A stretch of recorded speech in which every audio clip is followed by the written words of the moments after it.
সেক্ষেত্রে আমাদের শিক্ষাকে আলাদা করে দেখার কোনো সুযোগ নেই। সেই জন্য একদিকে কোরআন এবং হাদিস আলোকে শিক্ষা সভ্যতা বিজ্ঞান প্রযুক্তিকে আমাকে এগিয়ে নিতে হলে শিক্ষার্থীদের অবশ্যই যথাযথ মর্যাদায় তাদেরকে সম্মান দেবে, তাদেরকে আদর্শ শিক্ষায় শিক্ষিত করার যে আমাদের পরিকল্পনাগুলো নিতে হবে। সেই পরিকল্পনায় আজকে যিনি এই সংস্থার সভাপতি এবং ওসমান ভাই এবং আমানুল্লাহ আমান আমাদের এখানে উপস্থিত হয়েছে, আমার মামা সরকারি পুলিশ কমিশনার মাহফুজুর রহমান সহ আরো আমার অনেক ভাইয়েরা সহ আজকে এখানে আসলে আমাদের উদ্দেশ্য আসার উদ্দেশ্যটা আমাদের অবশ্য একটা উদ্দেশ্য আছে। এখানে হলো বাংলাদেশে অসহায় নারী পুরুষ কল্যাণ ট্রাস্টের আজকে যারা আমাদের পিছনে বসে গেছে তারা কিন্তু দেখছে আমাদের এই যে আজকে কৃতি ছাত্র ছাত্রীদের আমরা কিন্তু সম্বোধনা দিচ্ছি। আসলে তারা কারা এটাকে আমাদের কেউ শিখিয়েছেন বা আমাদের কোরআন হাদিস আছে।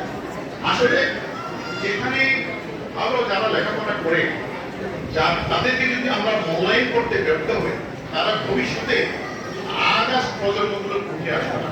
সেজন্য আমাদেরকে দেখতে হবে কৃতিক যারা আজকে শিক্ষার্থীরা আছেন তাদেরকে যদি আমরা মূল্যায়ন বা তাদেরকে যদি আমরা সম্বর্ধনার মাধ্যমে তাদেরকে আমরা যদি বলতে পারি যে বলা যায় তাদেরকে যদি আমরা উৎসাহিত করতে পারি, সেই ক্ষেত্রে আমাদের নেক্সট প্রজন্ম তাদেরকে ফলো আপ করে আমরা দেশের আজকে বাংলাদেশে আমরা 18 কোটি মানুষ, সেখানে আমরা যদি শিক্ষা সভ্যতা বিজ্ঞান প্রযুক্তিতে যদি আমরা যদি এগিয়ে ব্যর্থ হই সেখানে আমরা জাতি হিসেবে আমরা ধারণ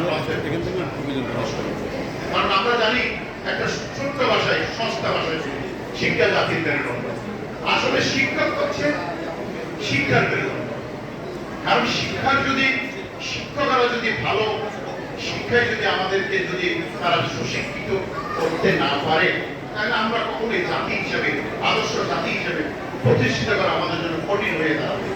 একটু আগে আমাদের বড় ভাই ইসু সাহেব বলেছেন মাদ্রাসা শিক্ষার কথা বলেছেন, আমি শুনেছি।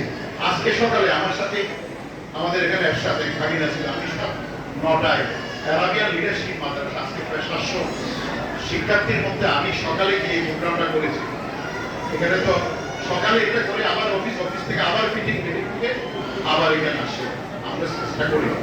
আমি 1980 সাল থেকে একটা মাদ্রাসা এটা আমার বাবার একটা আজকে প্রতিষ্ঠানের ছাত্রী গাজীপুর ময়মনসিংহের ডিস্ট্রিক্ট চিন্তা করা যায়। আমি স্কুল কলেজের কথা বললাম, আমার অনেক আসলে আমি আমার ব্যবসার পাশাপাশি আমি চেষ্টা করি।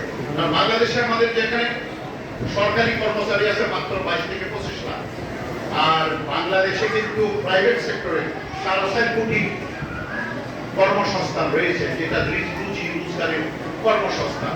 সেই সেক্টরগুলোকে আমরা যদি চিন্তা করি, আজকে যদি এখন পড়ে লোক নেওয়া হয়, অনেক সরকারি যদি কাস্টমার লোক নেওয়া হয়, তাহলে দেখবেন 18,000 বেতন, 28,000 টাকা বেতন, 30,000 টাকা বেতন, 1 কোটি টাকা ঘুষ দিবে। আমরা চিন্তা করি না 1 কোটি টাকা 50 লাখ টাকা ব্যাংকে রাখলো তো ইন্টারেস্ট পাওয়া যায় 1 লাখ টাকার উপরে। কেন আমরা ওইভাবে যাচ্ছি? আমরা চিন্তা করি আজকে শিক্ষার মানকে আমরা এতই দুর্বল হয়ে গেছে। আমি গত সপ্তাহে আমাদের নৌ উপদেষ্টার সাথে বসেছি, আমরা এমন একটা প্রজ্ঞাপন করেছেন। আমরা আপনার প্রজ্ঞাপন করার আগে এক্সপার্ট নিয়েছেন, যাদের পরামর্শ করে আপনি এক্সপার্ট নেবেন। কারণ এই বাংলাদেশের একমাত্র চিকন কোর্ট তাহলে সারা ওয়ার্ল্ডের একটা একদিনে হয়নি, এটা 300 বছর আগে ওরাইসি বা কোনো এই কোর্ট এক্সপোর্ট করলে বাংলাদেশে এখনো এই কোর্ট দিয়ে 13 কোটি পণ্য আসে, মাত্র 1 কোটি পরিমাণ বাংলাদেশ এক্সপোর্ট যায়, এক্সপোর্ট যায় না, 6% করে না। তাহলে আমাদের শিক্ষা সভ্যতা দিয়ে আমরা কি হবে? কিছু হবে। কারণ বাংলাদেশের বাইরে আমি তো সারা পৃথিবীতে ঘুরি, আপনি জার্মান, জাপান, চায়না, আমি অন্য দেশের কথা বলবো না, তারা কিন্তু প্রতি অলিগলিতে উদ্যোক্তা বানায়, আমরা বানাই না, সাদাবাজি করে ইন্ডিয়া, ভারত, পাকিস্তান। আমরা সেই কারণে আমরা কিন্তু এগিয়ে যাওয়া আমাদের কখনো সম্ভব হচ্ছে না, আমরা পিছিয়ে পড়ালো। বাংলাদেশে অনেক কষ্ট লাগে, বাংলাদেশের লোকেরা বিদেশে সৌদি আরব, কুয়েত, কাতার, আরবি কান্ট্রি, এই যেসব দেশ আছে বাংলাদেশের মানুষ